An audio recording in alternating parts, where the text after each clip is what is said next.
दोस्तों एनडीपीएस के मामलों में जितने भी केस एनडीपीएस के सामने आते हैं, खास करके कमर्शियल क्वांटिटी के मामलों में, कमर्शियल क्वांटिटी के मामलों में जल्दी से बेल नहीं होती क्योंकि सेक्शन 37 वहां हिट करता है। और ज्यादातर जो लोग हैं, काफी लोगों को इसके सजा के प्रावधानों के बारे में नहीं पता, क्योंकि यहाँ पर क्वांटिटी बांटी गई है। कहीं पर है स्मॉल क्वांटिटी, कहीं पर है इंटरमीडिएट क्वांटिटी और कहीं पर है कमर्शियल क्वांटिटी। साथ में यहाँ पर स्मॉल क्वांटिटी के अंदर यह भी बताया गया कि किसी इंसान के पास अगर स्मॉल क्वांटिटी मिलता है तो 6 महीने तक की सजा है, मतलब कि थाने से ही उसको छोड़ा भी जा सकता है। वहीं दूसरी ओर ये भी बताया गया कि अगर आप डिफॉल्ट बेल लगाते हैं तो वहाँ सेक्शन 37 हिट नहीं करता, या फिर जो स्मॉल क्वांटिटी है वहाँ पर सेक्शन 37 हिट नहीं करता, जिससे हम डरते हैं क्योंकि सेक्शन 37 साफ बोलता है कि किसी भी एनडीपीएस के मामले में जिसको भी अरेस्ट किया गया, खास करके कमर्शियल क्वांटिटी में, उसे बेल ना दी जाए जब तक ये ना लगे कि सामने वाला जो व्यक्ति है जिसने वो अपराध किया या फिर अपराध में जिसका नाम आया कि वो निर्दोष है। जब तक निर्दोष ना लगे तब तक उसे बेल ना दी जाए। इसीलिए लोगों की कमर्शियल क्वांटिटी में बेल नहीं होती। आज मैं आपको बताऊंगा किस सेक्शन में कितनी सजा का प्रावधान है और किन सजाओं में आप इजीली बेल ले सकते हैं और कहां आपकी बेल नहीं होगी। ये सभी चीजें जानने के लिए दोस्तों बने रहिए हमारे इस वीडियो के साथ। नमस्कार दोस्तों, फिर एक बार स्वागत करता हूं आप सभी का अपने इस यूट्यूब चैनल पर, जिसका नाम है फाइट फॉर ट्रू। मेरा नाम है वीरेंद्र वर्मा। दोस्तों हमने पहले एनडीपीएस पर बहुत सारी वीडियोस बनाई है। उन वीडियोस को देखेंगे तो आप एनडीपीएस के बारे में लगभग सब कुछ जान पाएंगे। दोस्तों वीडियो शुरू करने से पहले कुछ हिदायत देना चाहूंगा आप सभी को। जब भी आप कोई केस लेते हैं किसी भी ऐसे क्लाइंट का जो कमर्शियल क्वांटिटी में है, तो पहले उसका पेशेंस लेवल चेक कर लें। कहीं ऐसा ना हो कि जल्दबाजी चक्कर में आपसे अपना वो केस खराब करा ले, क्योंकि वकील साहब बहुत अच्छे जानते हैं केस कैसे लड़ना है, बट क्लाइंट की बात सुनेंगे तो वो जल्दबाजी कहेगा बेल करवाइए। तो कमर्शियल क्वांटिटी में बेल कराना इतना आसान नहीं। कोई भी किस तरह सवाल है कमेंट बॉक्स में पूछें या फिर व्हाट्सएप करें, आपको उसका रिप्लाई जरूर मिलेगा। सबसे पहले दोस्तों जानिए एनडीपीएस की फुल फॉर्म क्या है। The narcotic drug and psychotropic substance, जो कि एक्ट आया 1985 में,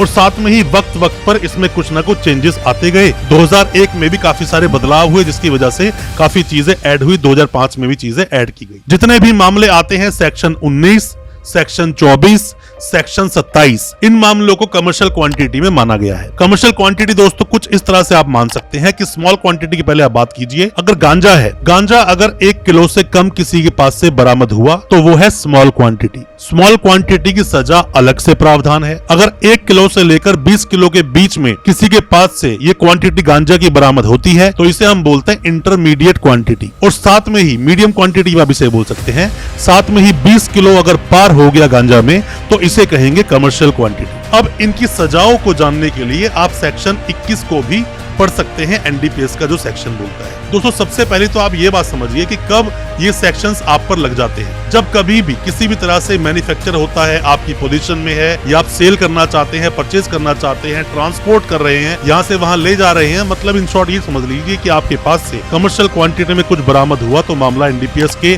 कमर्शियल क्वांटिटी में दर्ज कर लिया जाएगा और फिर सजा के प्रावधान उसी के अनुसार है। जैसे हम बात करें अगर स्मॉल क्वांटिटी की, तो स्मॉल क्वांटिटी की अगर हम बात करें सजा की, तो इसके अंदर रिगरस इम्प्रिजनमेंट होगा, कठोर कारावास होगा। कितना होगा? जो कि 1 साल तक हो सकता है। फाइन कितना होगा? 10,000 का होगा। ये है स्मॉल क्वांटिटी। मान लीजिए गांजा का एग्जांपल दे रहा हूँ, और भी बहुत कुछ होता है, कोकेन होता है, मॉर्फिन होता है, बहुत सारे अलग अलग तरह के कॉन्ट्राबैंड्स पकड़े जाते हैं। तो स्मॉल क्वांटिटी में 1 साल तक की सजा हो सकती है और साथ में ही 10,000 तक का जुर्माना किया जा सकता है। अब बात करते हैं वही सेक्शन 21 के बी पार्ट की, जहां बताया गया है इंटरमीडिएट क्वांटिटी को। कोई भी इंसान उसी में, मतलब कि जो स्मॉल क्वांटिटी से ऊपर है और कमर्शियल क्वांटिटी से नीचे है, मतलब कि बीच की जो क्वांटिटी होती है उसमें जो इम्प्रिजनमेंट होगा वो रिगरस इम्प्रिजनमेंट होगा, मतलब कठोर कारावास होगा, जिसको कि 10 साल तक बढ़ाया जा सकता है और जिसके अंदर की 1 लाख तक का जुर्माना दिया जा सकता है। मतलब कि इंटरमीडिएट क्वांटिटी में 10 साल तक की सजा होगी और 1 लाख तक का जुर्माना आपको भरना पड़ सकता है। मैं फिर बोलता हूं, किसी भी तरह से सेल परचेज में आप इन्वॉल्व हैं, आपकी पोजीशन से मिलता है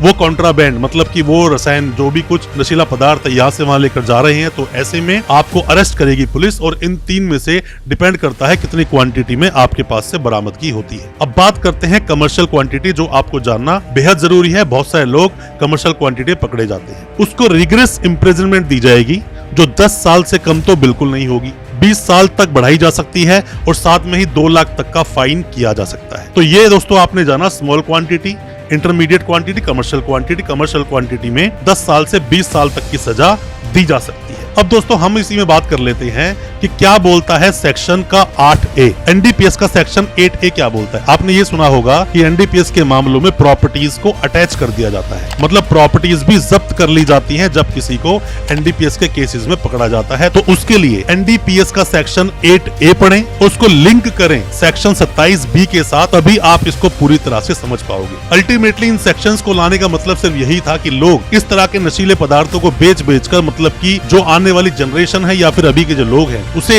नशे में डालकर पैसा कमाते हैं, पैसा कमा के प्रॉपर्टीज खरीदते हैं, अपनी प्रॉपर्टी बनाते जाते हैं। और ऐसे में अगर प्रॉपर्टी आपने अपने नाम से ली तो पहले क्या करते थे लोग, दूसरों के नाम से भी प्रॉपर्टीज ले लिया करते थे। प्रॉपर्टीज कोई भी आपके नाम पर है या फिर पता चला कि आपने ही वो प्रॉपर्टी खरीदी है इस पैसे से, तो उसको सीज कर लिया जाएगा, जब्त कर लिया जाएगा। ये आपको बिल्कुल पता होना चाहिए। अब इसी में दोस्तों सेक्शन 27 एक बात और भी बोलता है। सेक्शन 27 को आप अगर पढ़ते हो तो सेक्शन 27 का, क्योंकि अभी हम पूरी जो बात कर रहे हैं वो सारी हम बात कर रहे हैं किस पर, कि एनडीपीएस में सजा के क्या प्रावधान है, तो उन्हीं की बात कर रहे हैं। किसी की प्रॉपर्टी को सीज करना भी उसके लिए सजा ही होती है। अब कंजम्पशन की बात करें कि कुछ लोग बोलते हैं हम तो कंजम्पशन के लिए चीजें अपने पास रखे हुए थे, 200 ग्राम गांजा मिल गया, 800 ग्राम गांजा मिल गया, क्योंकि 1 किलो कमर्शियल क्वांटिटी है। अफीम मिल गई थोड़ी सी किसी के पास। तो ऐसे में क्या होता है, 2 पार्ट बना दिए गए। पहला ए पार्ट बनाया जिसमें कोकेन की बात की गई, मॉर्फिन की बात की, साथ में डाइसिटेल मॉर्फिन की बात की गई। तो इसमें जो सजा होगी वो इम्प्रिजनमेंट होगी 1 साल तक की और 20,000 रुपए तक का जुर्माना हो सकता है अगर ये चीज मिलती है, अगर कंजम्पशन के लिए भी। इसी का बी पार्ट देखिए। अब बी पार्ट को समझने के लिए ए पार्ट को आप समझिए। ए पार्ट में जो 3 चीजें हैं, कौन कौन सी, कोकेन, मॉर्फिन और डाइसिटेल मॉर्फिन, इनको आप छोड़ दो। इनके अलावा जो चीजें आ गई वो सारी की सारी अगर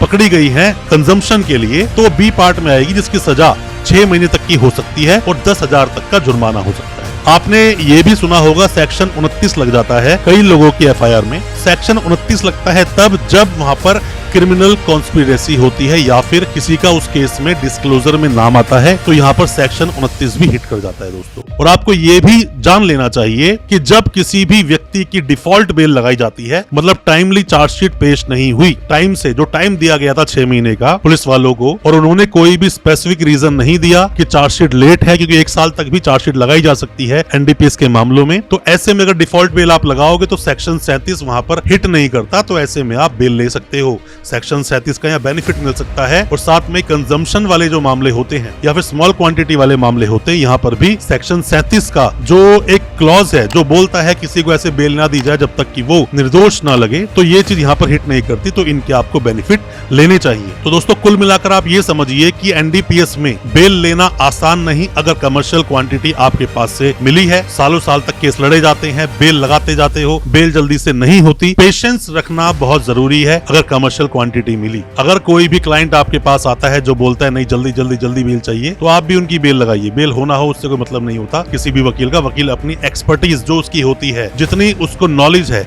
और कितना अच्छे से केस को प्रेजेंट कर सकता है, वो सब करता है। क्योंकि जो वकालत का प्रोफेशन है, यहाँ श्योर शॉट गारंटी जैसा कोई वर्ड होता नहीं। आप अच्छे से अपने केस को प्रेजेंट कीजिए, पूरे फैक्ट्स को जानिए, उन फैक्ट्स को लेकर साथ में कुछ जितने भी क्या जजमेंट्स आए हैं, जजमेंट्स को लेकर अपने केस को कोर्ट में प्रेजेंट करेंगे, तो मेरा मानना है कि आपका क्लाइंट बरी भी हो सकता है, बेल भी मिल सकती है और आप इजीली अपने क्लाइंट को केस से बाहर निकाल भी पाएंगे। कोई भी किसी भी तरह के सवाल है, कुछ पूछना चाहते हैं, दिए गए नंबर पर व्हाट्सएप करें, आपको रिप्लाई जरूर करेंगे। हो सकता है हमारे किसी रिप्लाई से आपकी कोई मदद हो सके। अच्छा लगा आज का वीडियो, चैनल को सब्सक्राइब करना बिल्कुल ना भूलें, साथ में लगा बेल आइकन जरूर दबा दें ताकि इसी तरह की लीगल अवेयरनेस की वीडियोस आप तक पहुंच सके सबसे पहले। बहुत बहुत शुक्रिया, धन्यवाद हमारे इस वीडियो के साथ बने रहने के लिए।